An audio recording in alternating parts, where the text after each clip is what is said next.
The information and opinions expressed in this podcast do not necessarily reflect those of ASRM and its affiliates. These podcasts are provided as a source of general information and are not a substitute for consultation with a physician. Hi everyone, I'm Jeffrey Hayes, host of ASRM Today, and this week the show is a special preview episode of the new Fertility and Sterility on Air, which will be a new podcast from Fertility and Sterility that will be published very soon. This podcast is a very in-depth and engaging podcast that will tackle new issues of FNS with an expert panel of hosts. Please enjoy this preview episode of Fertility and Sterility on Air and look to subscribe to them soon. Welcome to Fertility and Sterility on Air, the podcast where you can stay current on the latest global research in the field of reproductive medicine. This podcast brings you an overview of this month's journal, in-depth discussion with authors, and other special features. FNS on Air is brought to you by the Fertility and Sterility family of journals in conjunction with the American Society for Reproductive Medicine, and is hosted by Dr. Kurt Barnhart, new media and video editor, Dr. Eve Feinberg, associate editor, and Dr. Micah Hill, interactive associate-in-chief.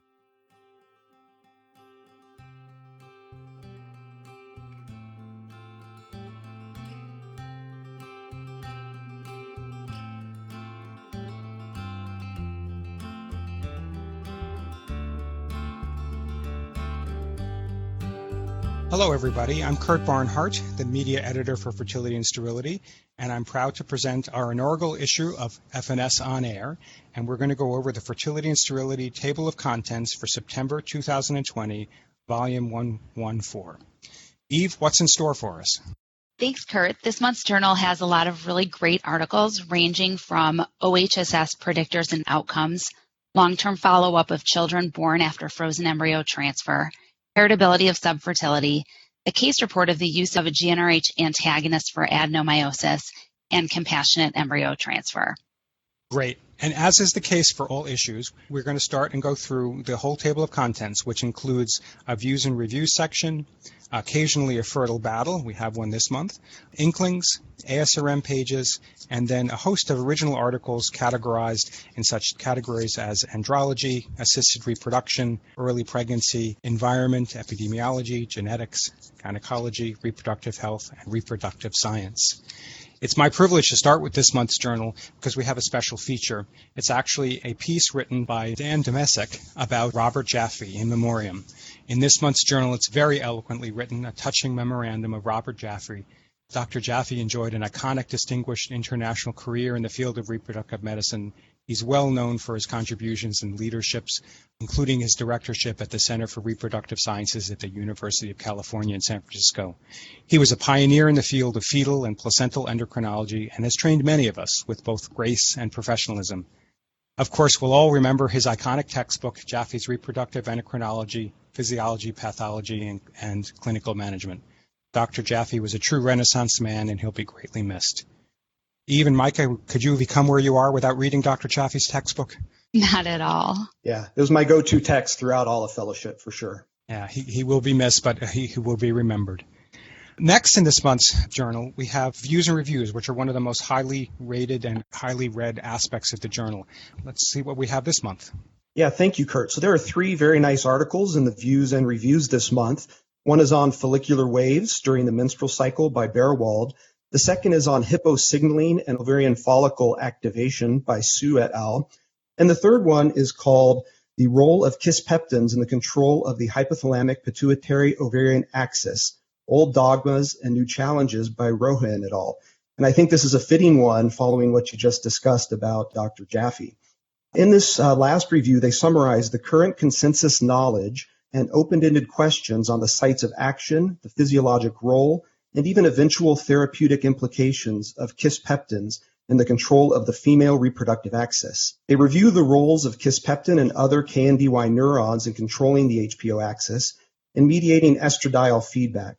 But they go even further and explore emerging knowledge about peripheral kisspeptin actions, including in the ovaries for steroidogenesis and the endometrium, and even a role in implantation and early placentation. They conclude the article by exploring potential therapeutic targets, and this is what I found most interesting, for medications that either act as an agonist or an antagonist to the kisspeptin receptor. As you imagine, these could have actions in the hypothalamus to regulate GnRH and ultimately gonadotropins to induce follicular recruitment and ovulation, maybe in a manner that might be more physiologic than using exogenous gonadotropins. Even further, kisspeptin antagonists are being explored in preclinical models to treat estrogen-mediated disease processes, such as endometriosis and uterine fibroids, or even physiologic symptoms of menopause. And finally, serum peripheral kisspeptin levels are being explored in studies as a potential biomarker for gestational tumors, risk of miscarriage, and even in predicting some obstetric outcomes, such as the risk of preeclampsia. So, Eve, I believe you have the fertile battle for this month. What did we learn from that? This month was actually quite timely in consideration of where we are with COVID. The theme of this month was online and at-home traditional methods of healthcare, enhancing access or impeding optimal therapeutics. And this month's Fertile Battle examined three aspects of both online and at-home provisions of healthcare and compared them to the traditional models. Pro sides were written by Raul Clavio, Ranjith Ramasamy, and Josh Halpern, and looked at the use of telemedicine for e-prescribing meds for sexual dysfunction, at-home diagnostic sperm testing, at-home sperm freezing for cancer patients, use of ovulation predictor kits, and the overall use of telemedicine to enhance access to care.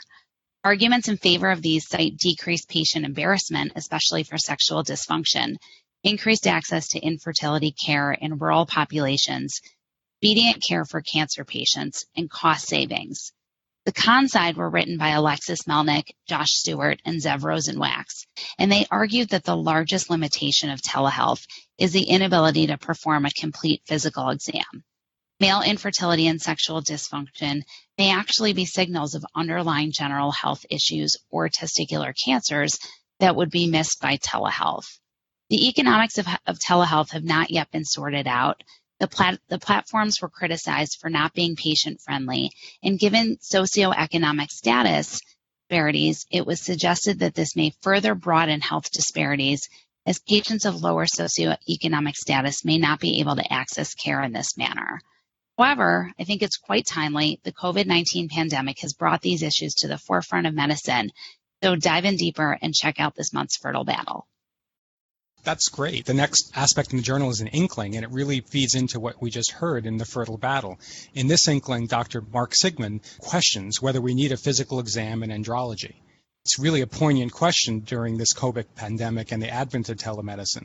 It's interesting that physical exam relies on both inspection and palpation. And while it might be a bit awkward for inspection of hypospadias or androgenicity or the presence of two testes on telemedicine, I guess it's possible. But it's also intriguing to think that many andrologists are using imaging tests and lab tests to make diagnosis of CVAVD or varicocele rather than actually physical exam. So it's intriguing that perhaps we don't even need to see men. Anyway, if you read this article, this inkling, I'm not sure that Dr. Sigmund feels we can completely do away with the exam. Maybe not yet anyway. Just make sure your telehealth platform is secure. Absolutely. The next section in the journal is the ASRM pages. Often ASRM publishes documents that are worthy for us all to read, and they're published in Fertility and Sterility. One of the documents this month was Assisted Reproduction and COVID-19, a joint statement of ASRM, ESHRE, and IFFS. This document affirms that reproductive medicine is essential for well-being of society and for sustaining birth rates at times when our nations are experiencing decline, at least in some nations. The document lays out the need for advocacy and well-being of patients, monitoring local conditions and disease states, monitoring resources, implementing proactive risk assessment within practices when you're starting or potentially even closing practices.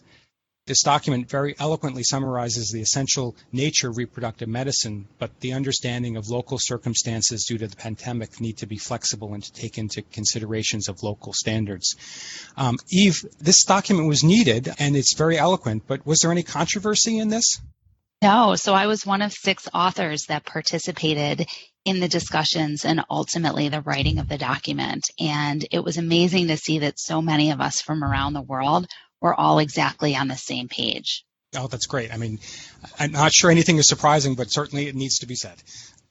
The other ASRM page that I want to draw your attention to is the cryopreservation of reproductive tissues in the IVF laboratory. This document is a really good document regarding the best practices of cryostorage of reproductive tissues. While this document is not exactly going to get your pulse going with excitement, it clearly and succinctly will help many clinics in the management of cryopreserved reproductive tissues, an essential aspect to all of our practices. It covers best practices for management of these irreplaceable reproductive tissues and can serve as a reference for minimal standards and other areas of concern. I guess that's the end of the commercial message at this point. Let's go into more of the original articles, and I think we're going to start with the andrology section. So this first article talks about carriers of cystic fibrosis among sperm donors, complete CFTR gene analysis versus CFTR genotyping. And this was done by Marta Molina and senior author Jose Castilla from Spain. What is known? Cystic fibrosis is caused by mutations in the CFTR gene, which is carried on chromosome 7. Since the gene was first cloned, over 2,000 disease-causing sequence variants have been identified. And this large number of detected mutations in genotyping and phenotypic variability make the study of carriers really complex. As everyone knows, there are different clinical manifestations of disease, and these range from classic cystic fibrosis with lung and pancreatic insufficiency to versions such as pancreatic sufficient, chronic sinusitis, isolated pancreatitis, and also isolated genital bilateral absence of the vas deferens, or CBAVD. The objective of this study was to determine the frequency of CF carriers among sperm donors in Spain, and what they did was they analyzed the complete CFTR gene, and they compared the results with those that would have been done by the foremost common genotyping panels used for CF carrier screening in Spain. They studied 935 sperm donors between 2014 and 2019. And the donors underwent CFTR gene study using complete sequencing of the CFTR gene, both the introns and the exons. All variants were identified and classified as pathogenic, and variants or polymorphisms, or VUS, variants of uncertain significance. The authors analyzed the mutations included in the 4 commonly used genotyping tests, and they compared those results. The genotyping tests detect between 69 to 327 different variants.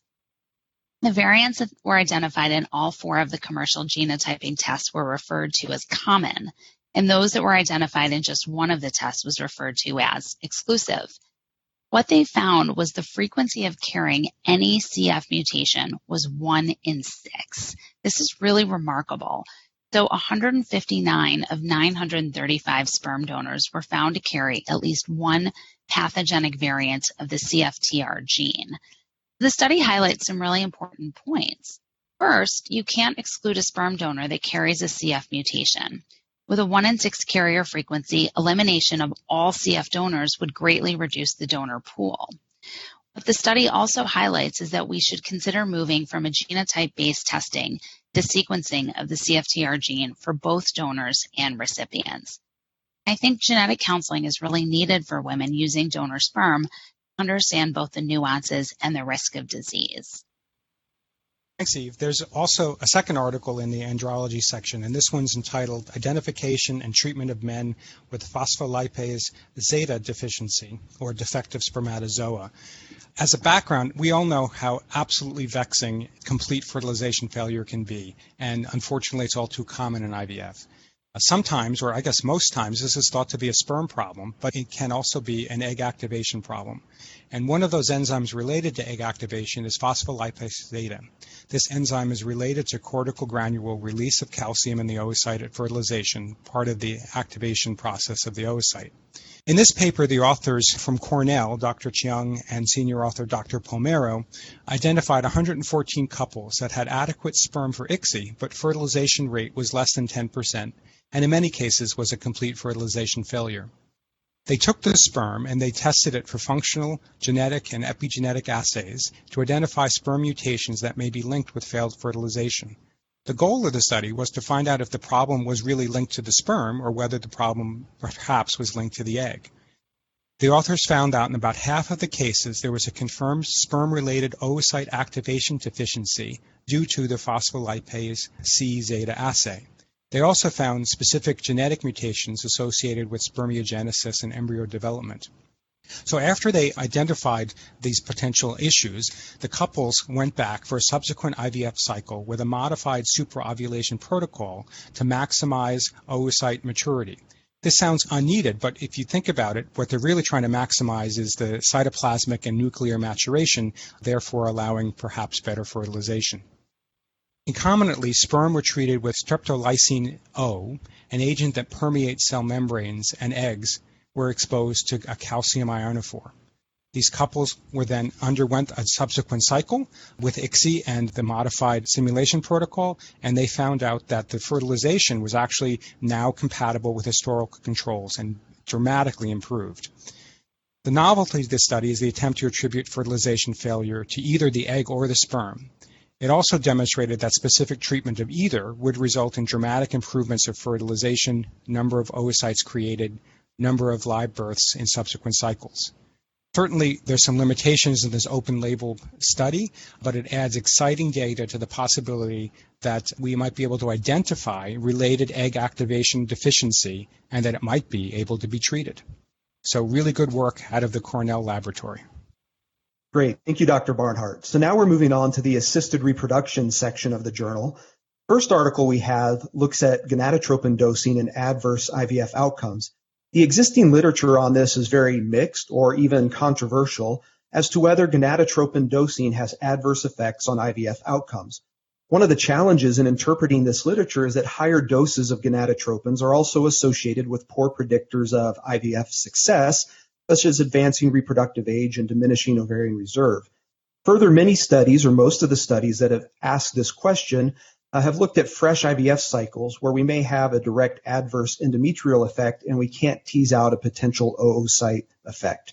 This is addressed this month in an article called Total Follicle Stimulating Hormone Dose is Negatively Correlated with Live Births in a Donor-Recipient Model with Fresh Transfer, an analysis of 8,600 cycles from the SART registry by Shaya et al. From Duke University. This was a retrospective cohort study of almost 9,000 donor oocyte recipients and used logistic regression modeling to adjust for donors and recipient level factors. They found that for every 500 unit increase in total FSH dose for donor stimulation, there was a 3% reduction in the odds of both clinical pregnancy and live birth for the oocyte recipient. The authors hypothesized that this detrimental effect on oocytes may not be due to frank aneuploidy or chromosomal damage. As recent studies have suggested, there is no association with gonadotropin dosing and aneuploidy. So they hypothesized that instead the effect may be due to unmeasured changes such as epigenetic alterations or undetectable changes in oocyte quality or competency that are associated with higher doses.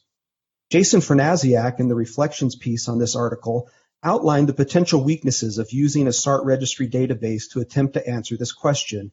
He concluded that it's difficult to determine from a retrospective study whether these results are due to an FSH effect on the oocyte through an epigenetic medium or some other media, or whether FSH dosing is simply a surrogate marker for an intrinsic deficiency in oocyte quality innate to that patient. While ultimately this study demonstrated a negative association with gonadotropin use and IVF outcomes in a donor model, we really need randomized trials to address this question well. And for my take on this study, I think this is a very hard question to look at retrospectively, trying to identify all the potential confounders. But ultimately, even if this study does demonstrate this risk, it's a relatively small risk. If you increase donor stimulation by 500 to 1,000 units, you would only have a 3% reduction in the odds of clinical pregnancy. So Kurt and Eve, what do you feel about using a retrospective database such as SART to attempt to address a question like this? I agree, Micah. I'm not sure that I can draw any conclusions from that study. I think that it really does ask the question of whether or not there's an intrinsic egg defect that causes these donors to require more medication. Yeah. Well, the power in using the database is the numbers, obviously, but we do have to be a little careful in our interpretation because no matter how much data there is, you still can't get rid of some of the underlying confounding that might be involved in it. My favorite term, confounding by indication. I love it. So the next article is on compassionate embryo transfer, and this is when we place an embryo into the female reproductive tract at the time where pregnancy is unlikely to occur. And this might be requested by patients who don't necessarily want to have another child but have excessive embryos and don't want to go through traditional discarding of those embryos. So this practice is explored in an article entitled Compassionate Embryo Transfer, Physician Practices and Perspectives by Jacqueline Harrison et al. From Northwestern University. This study assessed the knowledge, practice patterns, and perceived barriers to compassionate embryo transfer by surveying the SREI membership, which represents the board-certified REIs within the United States. Most REI physicians said that they were aware of compassionate embryo transfer, but less than half of them had ever offered it to a patient. The two main reasons that physicians said that it was utilized in such a low manner was a lack of patient interest, and secondly, a lack of official guidance from ASRM.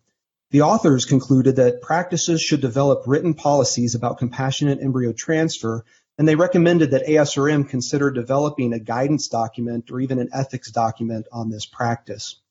In the reflections piece talking about this article, Mansour and colleagues focus more on the patient perspective as opposed to the physician perspective, and they advocated for a comprehensive and ongoing informed consent process with shared burden and decision-making between physicians and the patient. So Eve, this is another article this month that you were a senior author on. Tell me what you felt was the most important thing that you learned from doing this study. I think I was most surprised by some of the strong sentiments away from compassionate transfer. And I actually like to think of it as non-reproductive transfer. But we were really surprised when we got the survey results how strongly people felt that it should not be offered and should not be an option. So I think ASRM actually had an ethics committee piece a few months ago that addressed the principles of autonomy and beneficence and non-maleficence. And there's a webinar coming up on September 11th about non-reproductive transfer. So tune in. So it obviously raises some issues that we don't think about a lot in our IVF practice, which is what does it do for success rates? How do we report it in SART? How much do you charge a patient? I mean, these things all have to be worked out. Exactly. I think those are the exact questions that we struggle with, and I think the exact reasons there was such heated emotion about it. All right, I'm going to take over again and go to another paper in assisted reproduction section here, and it's a really valuable one. One of the most studied aspects of ART in the last decade has been the pros and cons of the freeze-only strategy. While there's still some controversy in literature regarding this strategy in terms of overall efficacy and perhaps what's the correct population, there's some really great data in this month's journal from a very experienced group in this section. So the paper evaluates the development of children born from freeze-only strategy versus standard IVF, and it's from the same Vietnam group by Dr. Lan Viang, who published their original paper, The Underlying RCT, in the New England Journal of Medicine a few years ago. So current data suggests that children conceived with standard ART may have a greater propensity for low birth weight, and children conceived with a frozen thawed embryo transfer may have a greater propensity for macrosomia and preeclampsia. So this study takes the underlying data from their RCT to follow up children for a number of months later. It looks at 132 children conceived with freeze-only strategy and an equal number of the fresh embryo transfer, evaluating development status for greater than 2 years. The main instrument was the Ages and Stages questionnaire, which is a well-developed and often used questionnaire for children of this age. So some of the high-quality findings of the study confirm that the birth weights were indeed higher in the freeze-only group compared to the standard IVF, but overall the NICU admissions and other aspects of mortality and morbidity were similar between the two groups. It also looks at development at 3 years, and interestingly, the age, height, and weight of the children in the two groups are similar at 3 years. The interesting findings are perhaps in the child development assays. It shows that some very interesting trends in some of the subscores for problem solving and fine motor skills that might be slightly higher in children conceived with frozen embryo transfer. However, these results are not statistically significant when you analyze singletons and twins separately. On the reassuring side, overall, the scores of the children were all reassuring, and there was no greater incidence of red flags or abnormal results between the two groups. So I'm sure this data will spur additional study on this incredibly important topic. The health in children conceived with ART should be paramount to us all. Based on this study, which again is based on an underlying RCT, which takes out some of the confounding inherent in observational studies, we can get perhaps a clearer picture. However, because this is data from an underlying RCT, the numbers are relatively small and underpowered compared to cohorts. That said, the authors appropriately concluded that these data contribute additional reassuring information about the merits of a freeze-only strategy, but unfortunately these results are not going to be definitive. Speaking of a freeze-all strategy, the next article is Ovarian Hyperstimulation Syndrome After Assisted Reproductive Technology, Trends, Predictors, and Pregnancy Outcomes. This was a paper that was done by D. Austin Shermer and senior author Dimitri Kissin from Emory University and the CDC. The goal of this study was to assess trends, predictors, and perinatal outcomes of OHSS associated with IVF cycles in the U.S. The authors also used a large database. They used the National ART Surveillance System, which includes data from 97% of cycles performed in the U.S., and they included all fresh embryo cycles and all embryo banking cycles from 2000 to 2015, a little over 1.8 million cycles, so a lot of data.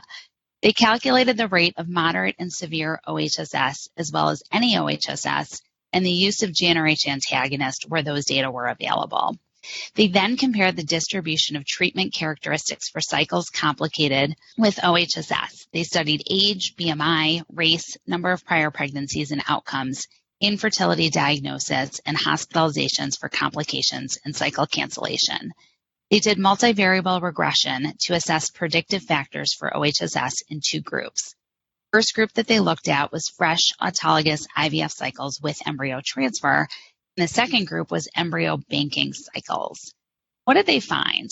Findings were not surprising, but I think still revealing. They saw that OHSS rates for all categories, any, moderate, and severe, increased between 2000 and 2006, and then the rates decreased from 2005 to 2015. Interestingly, the use of a GnRH antagonist increased between 2004 and 2015 and mirrored the decrease in OHSS rates, I think largely due to the use of an agonist trigger and freeze-all. They found that OHSS was more prevalent in younger women, those with fewer prior pregnancies, those with ovulatory factor, male factor, and DOR. I don't quite understand that one. Cycles that had more than 20 eggs retrieved and normal weight patients.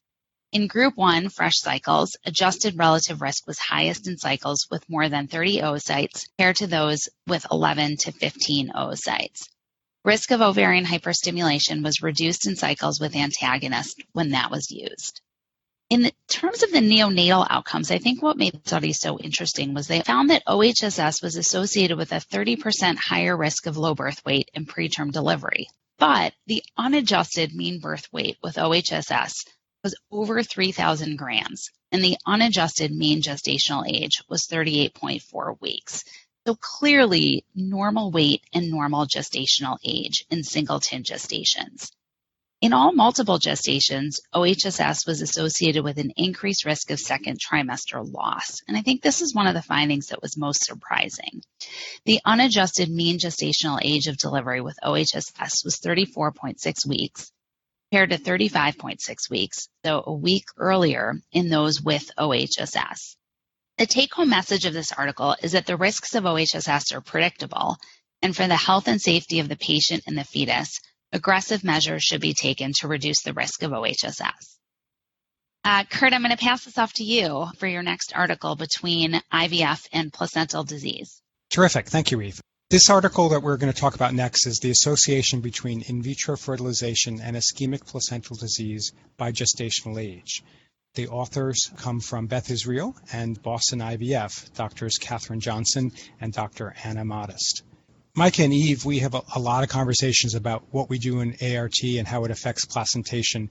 And one of my pet peeves is we don't really go deeper into what that actually means. We just say placentation. We don't know what we're affecting. So this paper looks at a composite outcome called ischemic placental disease, which is thought to occur from placental insufficiency and its association with IVF. Placental disorders may include things like preeclampsia, abruption, and intrauterine growth restrictions. So this paper is a secondary analysis of a long-standing retrospective cohort that was developed 15 years ago at a single tertiary hospital in Boston. It evaluates more than 69,000 deliveries, of which approximately 5% were conceived with IVF. And it has the expected incidence of preterm delivery that is about 3 times higher in children conceived with IVF compared to pregnancies that don't. Now, the association is strongly confounded by multiple births and maternal age. However, the authors attempt to control for these underlying factors, and after adjustment, this association is still maintained. So looking a little bit more specifically at this composite called ischemic placental diseases, we find out that the preterm ischemic placental disease is 4 times higher in women conceived with IVF than those that did not, especially in a preterm event. Meaning that if you look at only children who are born preterm, this association of placental disease is really strong. If you look at children conceived at term, the association is still there, but at a weaker association, only at around 1.7. Now, the paper also includes sensitivity analysis restricted to singletons, and again, the association is maintained at around 2-fold. Now, it's difficult to ascertain if this association is due to underlying maternal factors, whether it's due to the preparation of the endometrium, or whether it's due to in vitro culture of gametes and embryos. This paper can't separate those issues. However, the advantage of this very large study is the precision of the estimates of potential adverse events, and as they mentioned, the identification of the temporal associations, such as that this risk seems to be much stronger in preterm infants. Now, one can always find potential limitations in a large-scale epidemiologic study such as this. For example, it's difficult to match the number and age of women with multiple births with assisted reproduction to those with an unassisted reproduction. Despite this, however, the study confirms that the association of in vitro fertilization and disorders that are thought to be related to placentation appears to be real and appears to be relatively strong. Future study is going to help us figure out what to do about this association. But first of all, we should need to be aware of it and not minimize this risk when we counsel our patients. The study was conducted between 2000 and 2015, and practices have probably already changed since then, including freeze-all strategies, which may minimize some of these risks. But most importantly, they minimize the risks because the number of embryos transferred has been decreased. However, this association should be a concern to all of us, as the number of children conceived with ART increases around the United States and around the world, and maternal and perinatal mortality needs to be under the purview and attention of those that practice reproductive medicine. I couldn't agree more. I actually think it's really interesting to think about the association between culture conditions and some of the differences in culture conditions between laboratory programs. This next study that I'm going to review, called Double Trouble, Clinic-Specific Risk Factors for Monozygotic Twinning, does exactly that. It's written by Dennis Vaughn with senior author Denny Sakis, and a reflection written by Ann Hutchinson, one of the fellows at Northwestern. So what is known? Monozygotic twinning occurs when a single zygote divides early in embryonic development. The incidence in spontaneous conceptions is 1 in 250, and interestingly, monozygotic twinning is increased among IVF patients compared to the general population, and some studies have reported that risk to be 0.7%, and other studies have reported as high as 13%.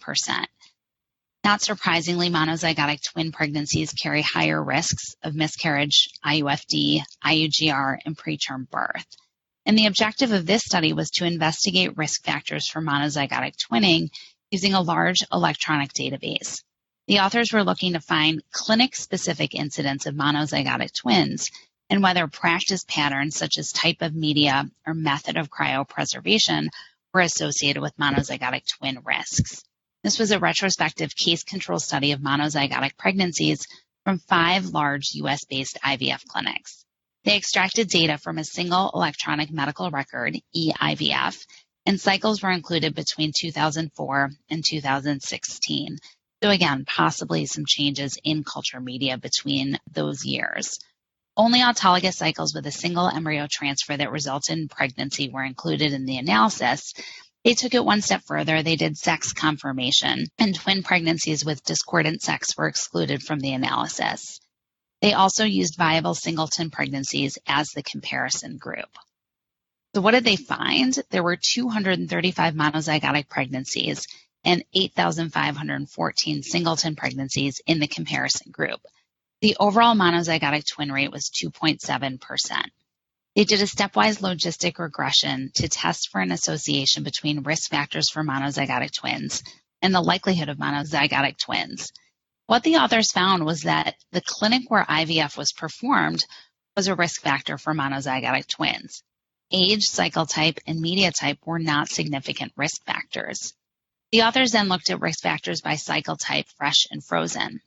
For fresh cycles, they also did logistic regression examining risk factors. The only independent risk factor identified was the use of sequential media. Again, age, transfer days, number of eggs retrieved, use of ICSI or assisted hatching were not associated with the risk of monozygotic twins. For frozen cycles, the only significant risk factor was the clinic where IVF was performed. And so the take-home nugget from this study is, given the increased complication rates and healthcare costs associated with monozygotic twins, it's really important to understand the mechanism and identify these modifiable risk factors. Thank you, Eve. And then in the last article in the ART section of the September Journal of Fertility and Sterility looks at subchorionic hemorrhage. And the impact of an early obstetric subchorionic hemorrhage is controversial, but it may be associated with some increased risks such as miscarriage, although the studies are split on whether or not such an association is there. But to date, no study has evaluated the association of the type of frozen embryo transfer protocol on the prevalence of subchorionic hemorrhage. This is addressed in September by Reich et al. From NYU in an article called Comparison of Subchorionic Hematoma in Medicated or Natural Single Euploid Frozen Embryo Transfer Cycles. This was a retrospective cohort study of over 1,200 patients that compared natural cycle FET, free of exogenous estradiol supplementation, to programmed FET, which was supplemented with both oral estradiol and intramuscular progesterone.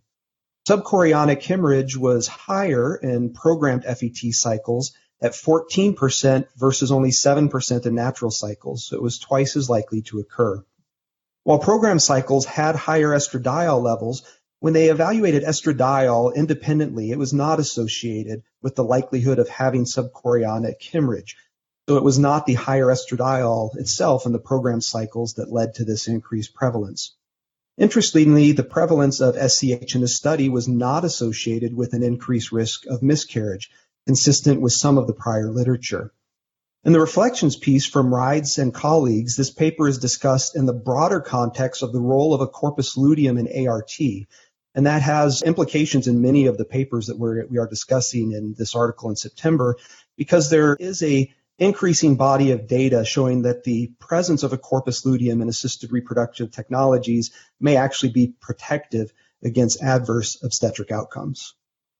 I think that's a really important question, Micah, and there's going to be a multi-center randomized trial looking at that exact question, comparing natural cycle FET to programmed cycle FET, looking at the primary outcome of preeclampsia in those patients. So more information will certainly be coming down the pipeline for us to guide our practices. Thanks, Eve. We're going to move away from ART, and I'm going to review a paper in the early pregnancy section. So this is really both of general gynecologic interest and probably of interest to us all. The title of the paper is Pregnancy and Neonatal Outcome Up to 42 Months Following Application of a Hyaluronic Acid Gel After Dilatation and Curettage for Miscarriage in Women Who Have Experienced at least one previous curettage, follow-up from a randomized clinical trial. Man, that was a mouthful, but that title really does say everything what the paper does. This article by Dr. Angelo Hooker from the Netherlands assesses how an intrauterine gel, called ACP for short, may decrease uterine adhesions following dilatation and curettage.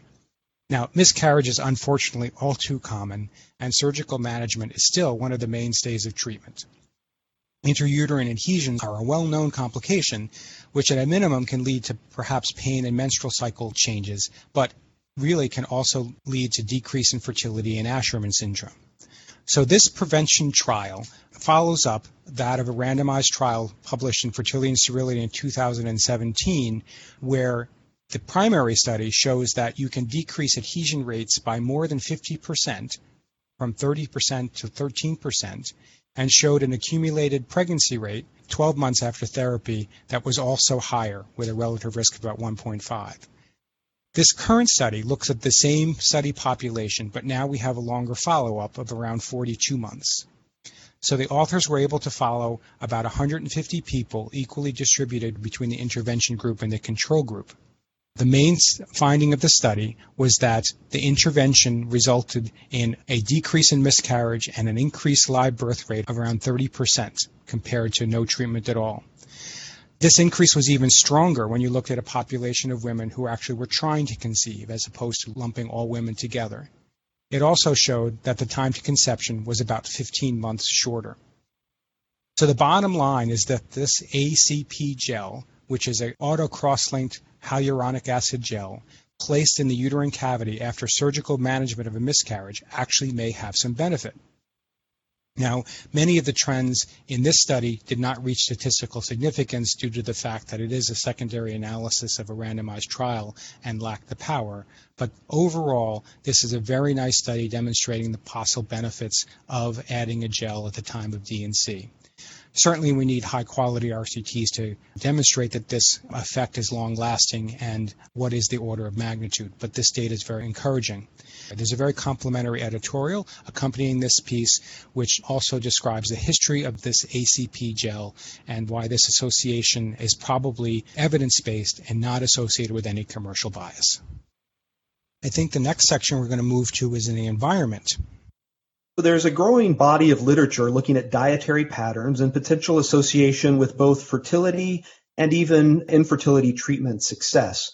One of the proposed or hypothesized mechanisms for diet impacting fertility is through dietary-mediated improvement in ovarian reserve. The EARTH study team sought to investigate this association between dietary patterns previously shown to be related to outcomes with ovarian reserve as measured by antral follicle count. The article was entitled Dietary Patterns in Ovarian Reserve Among Women Attending a Fertility Clinic, and this was a prospective cohort study of 363 women seeking fertility care at Mass General Hospital. Upon enrollment into the infertility clinic, the authors surveyed the patients and identified 3 dietary patterns over the prior year: the Mediterranean diet, the fertility diet, and the pro-fertility diet. The 3 fertility diets, when analyzed, were not found to be associated with ovarian reserve or higher ovarian reserve, again as measured by antral follicle count. So they did not find that fertility diet affected fertility through improving ovarian reserve. Kim and Purdue Smith wrote a nice reflections article on this, and they noted that the study only assessed a single measure of ovarian reserve at the time of enrollment into fertility clinic and only assessed dietary patterns over the prior year. They noted that it is possible that long-term dietary patterns with a longitudinal assessment of ovarian reserve might reveal different outcomes than this more short-term study did. Yeah, that's actually a really great point. And I think that the next study that we're going to review really addresses the idea of environment versus genetics. This study is called Heritability of Subfertility Among Danish Twins, and it's by Linda Joel Ehrenfeld et al. From Denmark. And what is known, as you said, little is known about the biological and environmental factors that affect fecundity. Hypotheses on the mechanism behind low fecundity are based on the developmental origins of health and human disease hypothesis. This suggests that certain environmental exposures during critical periods of development can have profound consequences for the health of those affected. Nutritional deprivation and environmental exposures during fetal life, not 1 year prior to study, might cause higher risks of disease and higher mortality in adulthood. In women, smoking, obesity, and alcohol have been linked to poor reproductive outcomes. In men, worsening semen analyses have been linked to obesity, sedentary lifestyle, tobacco, alcohol, poor nutrition, and sleep. So how do we study this? One of the most powerful study designs for conducting genetic studies is the twin model, with comparison between monozygotic and dizygotic twins. If monozygotic twins are more similar for a specific trait than dizygotic twins, then this assumes a genetic influence of the trait. Basically, you can observe phenotypic variances, and they can be broken down into additive genetic effects, common or shared environmental effects, and E or environmental effects. And you see a lot of the talk about ACE modeling, which breaks it down into those. Heritability is a statistical concept that describes how much of the variation in a given trait is due to genetic differences among individuals. In this study, the authors use time to pregnancy as a marker of fecundity. They use this because it's highly recalled and it's a sensitive marker of fecundity in both men and women. And the objective of this study was to quantify the relative contribution of genetic, shared environmental, and non-shared environmental components to subfertility among male and female twins. They split the variation of subfertility into this A, C, and E model by combining data from 2 large Danish twin cohort survey studies during a 45-year period. The study included same-sex twins aged 18 and older, and they had a large cohort of both monozygotic and dizygotic male and female twin pairs. They categorized the time to pregnancy as binary, less than 10 months, greater than 10 months. The authors used a quantitative genetic liability threshold model to split risk into genetic, common environmental, and unique environmental effects. What did they find? In the female model, genetics explained 28% of the variation in time to pregnancy, while unique environmental factors explained the rest. This is in sharp contrast to the male model, where genetic factors only explained 4% of the variation in time to pregnancy. Unique environmental factors in the male accounted for 96% of the variation. The authors also looked at the probability of subfertility when the co-twin was subfertile and found this to be higher in females. Interestingly, for males, there was no clear pattern of heritability. So the take-home message of this article is that genetic factors seem to be more important for females and environmental factors seem to be more important for males. So I'm going to move a little bit away from twins and switch gears to talk about a case report that was published in this journal. And this was actually a really fascinating case report. And I would encourage all of our listeners to go look at the images that are shown. So the title of this is GnRH antagonist linzagolix, a new therapy for uterine adenomyosis. And this was by Olivier Donnet and Jacques Donnet, with a really nice reflection by Andrea Barini and Giovanni Coticchio. This case report was of a woman who initially presented at age 26 with a history of heavy menstrual bleeding, pelvic pain, dysmenorrhea, and a desire for future pregnancy. On clinical examination, uterus measured 12 weeks in size, and MRI showed diffuse disseminated adenomyosis with endometrial cysts. She was initially started on 5 milligrams of ulipristal daily. For 3 months, she had worsening of her symptoms and marked worsening of her findings as seen on MRI. 2 years later, her uterus measured 18 weeks, and she was begun on the new oral GnRH antagonist linzagolix. The patient took this at a dose of 200 milligrams daily for 12 weeks, and then dropped the dose down to 100 milligrams once daily for 12 weeks. During that time period, she experienced amenorrhea and symptomatic relief. MRI showed regression of the lesions, and again, I highly encourage everybody to look at the images. They are remarkable. And clinical evaluation showed a uterus that was estimated to be 10 weeks size. Further studies are needed, but this is a really interesting case report that shows promise for treatment of adenomyosis in women who want to preserve fertility.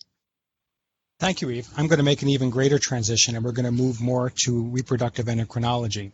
And the study I'd like to present is called Anti-Mullerian Hormone and F2 Isoprostanes in Coronary Artery Risk Development in Young Adults, or what the acronym is the CARDIA study. This study is a large consortium with first author Catherine Kim from Ann Arbor, Michigan, and senior author Melissa Wellens from Vanderbilt University. Now, we face the concept of reproductive aging every day in our practice in reproductive medicine. The steady decline of the number and the quality of oocytes seems to be inevitable, and at times without clear cause or even remedy. One of the theories regarding reproductive aging is the concept of damage from oxidative stress due to free radical-mediated processes. And one of the important enzymes in this process is the production of F2 isoprostane. This marker has been used to study oxidative stress in relation to many chronic diseases, including breast cancer, cardiovascular disease, and depression.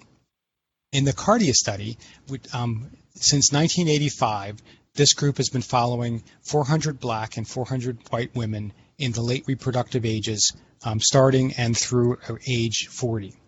The goal of this manuscript is to present the results of the correlation between AMH levels and plasma concentrations of F2 isoprostane as a surrogate for reproductive aging.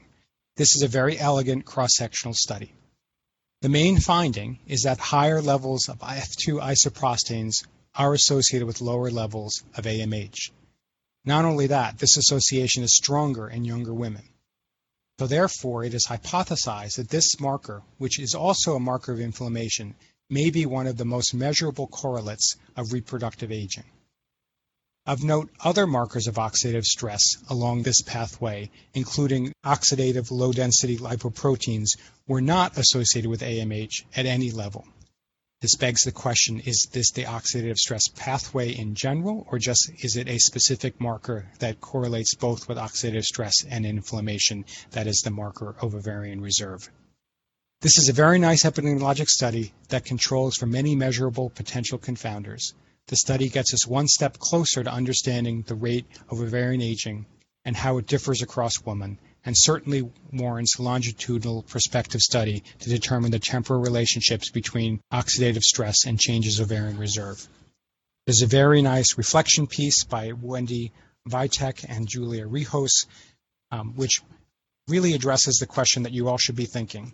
Is this truly guilt by association, or is this really truly an important association that we found? So unfortunately not ready to change my practice with this measure, but this is really strong work that should be highlighted in this month's journal. Thank you, Kurt. So now we're moving a little bit deeper into the basic science section of the journal, where they're looking at spheroid-like blastocysts to study implantation. The study of human embryo implantation is challenging, both from a technical standpoint, but also in many countries from a legal standpoint. So most of the study designs that we have looking at implantation have to rely on models. And these include mouse embryo models or human cell lines derived from trophoblast tissue or choriocarcinoma. But a mouse isn't necessarily a perfect analog for human implantation, and neither is choriocarcinoma. So these authors look to better explore trophoblast spheroids as a good model to study human implantation. Their article was entitled Human Embryonic Stem Cell-Derived Blastocyst-like Spheroids Resemble Human Trophectoderm During Early Implantation Process. And this was from Yu et al. In Hong Kong University. In prior studies, this group has established a protocol to induce human embryonic stem cells to take on a spheroid shape that morphologically resembles a human blastocyst and can even attach to receptive endometrial epithelial cells. In the present study, they then evaluated the transcriptome of these spheroids and compared it to the transcriptome of pre-implantation human blastocysts. They demonstrated that induction of trophectoderm signaling pathways, including the Hippo pathway, occurred at 48 to 72 hours, similar to in human blastocysts. The Hippo pathway is one that is involved in cell proliferation, so it is active in blastocyst growth and in the endometrium, as you might expect, as both of those tissues are undergoing cellular proliferation. Not only did they demonstrate a similar transcriptome to a human blastocyst, but they also demonstrated that these spheroids were more likely to adhere to endometrial cells retrieved from a receptive uterus versus those retrieved from a uterus that was not in the receptive time. They concluded that this cell model is an appropriate surrogate to study trophoblast development and endometrial receptivity. The Reflections piece article by Diaz-Gemino and Cervello predicted that in the near future, models like this might even enable us to test a patient's endometrium for receptivity by getting tissue samples at various time points and putting these spheroids in and seeing if they attach to that endometrium. So this was a very nice basic science study that also may have some bench-to-bedside translational implications for how we can study patients' receptivity at an individual patient level. Thank you, Micah and Eve. I think that was a very good synopsis of the scientific content of this month's journal. I also want to mention that Fertility and Sterility has video articles. Obviously, it's a little difficult for us to summarize them for you in a podcast, But please take a look at the video article this month entitled Simplified Two-Step Technique for Transvaginal Natural Orifice Transillumination Endoscopic Surgery. This concludes our episode of Fertility and Sterility on Air, brought to you by Fertility and Sterility in conjunction with the American Society for Reproductive Medicine. This episode was produced by Dr. Michael Simoni and Dr. Jeffrey Hayes. This podcast was developed by Fertility and Sterility and the American Society for Reproductive Medicine as an educational resource and service to its members and other practicing clinicians. While the podcast reflects the views of the authors and the hosts, it is not intended to be the only approved standard of practice or to direct an exclusive course of treatment. The opinions expressed are those of the discussants and do not reflect Fertility and Sterility or the American Society for Reproductive Medicine.